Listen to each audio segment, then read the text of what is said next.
Obrigado. E aí, companheiro, hein? Bebe? Não, rapaz, isso aí não me pega mais não, tem muito tempo. Ah, é? Você mora por aqui? Sou daqui. Ah, é? É daqui? Você tá fazendo o que pra onde tá? Eu tô indo pra casa, eu tava tomando a bireta lá em cima.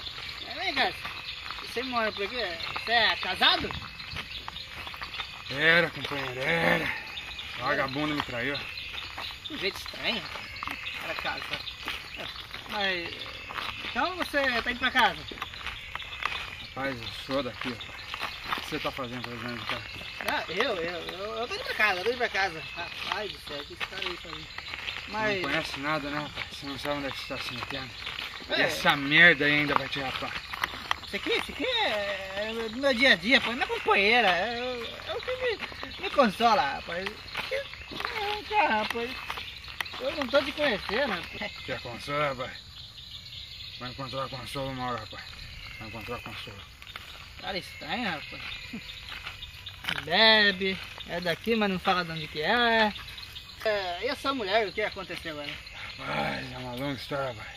Ah, é longa, é? Você não vai querer saber. Final muito triste. Triste. Não, mas vai contando, tem que andar mesmo aí, pra passar o tempo.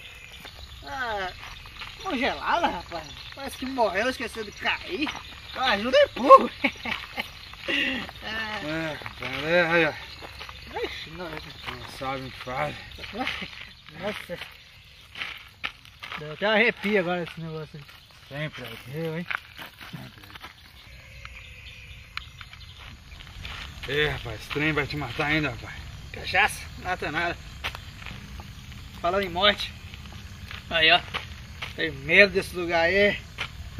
Quer comer não, rapaz? Uma hora todo mundo vai parar nesse lugar aí. Isso aí é certo pra todo mundo. Eu não quero ainda. Eu vou um bom tempo ainda. Isso é a coisa mais certa na vida, rapaz. Se tu continuar bebendo, tu vai adiar tua entrada pra cá. Já entrar, rapaz, já entrar. Não é muito ainda aqui, rapaz. Um golinho a mais, um golinho a menos, não vai matar ninguém tão rápido assim. Você precisa também.